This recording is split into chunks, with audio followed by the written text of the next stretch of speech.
Hello friends, welcome to removelord.com। आज हम discuss करेंगे access modifiers in C plus plus. So definition पे चलते हैं। In C plus plus access modifiers are keywords used to specify the visibility and accessibility of members, means variables and methods of a class. So access modifier क्या है? Keywords हैं और किस लिए कहाँ पर यूज होते हैं? वेरिएबल्स एंड मेथड्स में, विजिबिलिटी एंड एक्सेसिबिलिटी के लिए। They control how and where the members can be accessed from within the program। Basically जो एक्सेस मॉडिफायर होते हैं वो क्या कंट्रोल करते हैं कि हमें उसको कैसे और कहाँ पे हमें यूज करना है मेंबर्स को। उसमें वेरिएबल्स भी हो सकते हैं, मेथड्स भी हो सकते हैं। There are 3 primary access modifiers in C plus plus. So basically 3 types के एक्सेस मॉडिफायर्स होते हैं: पब्लिक, प्रोटेक्टेड एंड प्राइवेट। यहाँ पर आप देख सकते हैं एक्सेस मॉडिफायर्स हमारे पब्लिक, प्रोटेक्टेड एंड प्राइवेट है। इनसाइड द क्लास में हम एक्सेस कर सकते हैं, डिराइव्ड क्लास में भी एक्सेस कर सकते हैं, आउटसाइड क्लास में भी एक्सेस कर सकते हैं पब्लिक को। प्रोटेक्टेड एक्सेस मॉडिफायर्स, इसको हम इनसाइड द क्लास में भी एक्सेस कर सकते हैं, डिराइव्ड में भी, बट आउटसाइड द क्लास में हम एक्सेस नहीं कर सकते। Private basically inside the class में ही एक्सेस होगा, ना वो डिराइव्ड क्लास में ना आउटसाइड द क्लास में एक्सेस होगा। What is public access modifier? Definition पे चलते हैं। Members declared as a public are accessible from anywhere in the program, both inside and outside the class। Means अगर किसी members में, चाहे वो वेरिएबल्स हो, मेथड्स हो, उसके आगे अगर हमने पब्लिक लिख दिया है तो वो inside the end outside the class में हम एनीवेयर कहीं पे भी एक्सेस कर सकते हैं। Note: public members can be access directly through an object of the class. किसके थ्रू एक्सेस हो सकता है? Object of the class. So now let's see on the code. एक फाइल क्रिएट कर लेते हैं।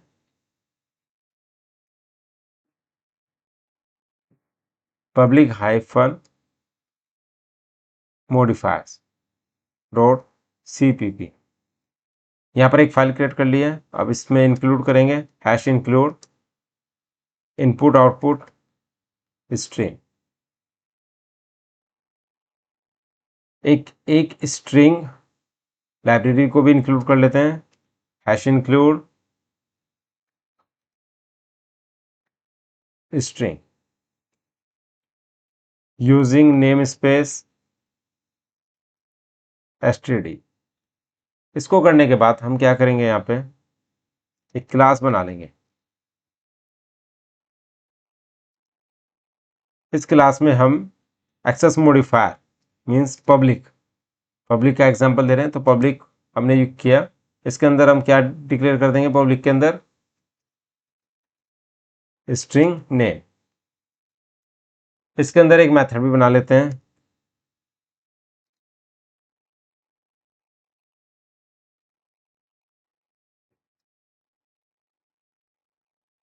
Gate employee name. ये करने के बाद हम क्या करेंगे? सी आउट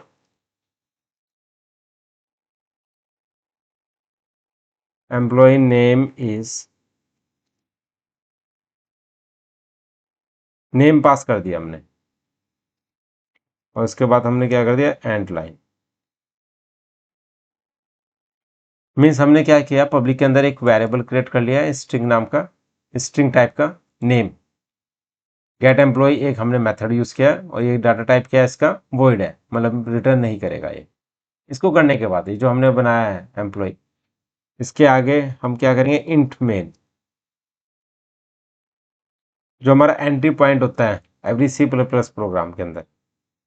इंट मेन को हमने यूज किया यहाँ पे हम क्या करेंगे? ऑब्जेक्ट क्रिएट कर लेंगे एम्प्लॉय का, एम्प्लॉय EMP, इसको सेमीकोलन। इसको करने के बाद यहाँ ध्यान रखना, ऊपर जो मैंने क्लास बनाई है इसके बाद हम सेमीकोलन जरूर लगाएंगे। इसको करने के बाद EMP डॉट नेम, इसमें हमने पास कर दिया John. EMP dot method name get employ semicolon. इसको करने के बाद लास्ट में हम क्या करेंगे? Return 0 semicolon. सेव कर लेते हैं फाइल को। ये करने के बाद आपने देखा होगा कि मैंने पब्लिक में क्या डिक्लेयर किया है? स्ट्रिंग टाइप का नेम, और एक मेथड। इसको हमने कहाँ एक्सेस कर रहे हैं, इंट मेन के अंदर, मतलब इस क्लास के बाहर, आउटसाइड द क्लास। कैसे, हमने यहाँ पे पास किया नेम, emp डॉट नेम में वैल्यू पास की जॉन और इस मेथड को कोड कर लिया। दूसरे में emp dot get employee name. Execute करते हैं, G plus plus file name public hyphen modifiers dot cpp space -o public hyphen modifiers. तो आप देखेंगे यहाँ पे public hyphen modifier dot exe file create हो गई है। अब इसको रन कर लेते हैं, पब्लिक हाइफन मॉडिफायर्स, यहाँ पर स्पेस की वजह से यहाँ पर ये एरर दे दी है। अब यहाँ से हम क्या करेंगे, स्पेस रिमूव कर देंगे। इस तरीके से इसको हम करेंगे तो आप देखोगे एम्प्लॉय नेम इज जॉब। तो इस तरीके से हम पब्लिक एक्सेस मॉडिफायर को यूज करते हैं। So kindly subscribe my channel. Thank you so much.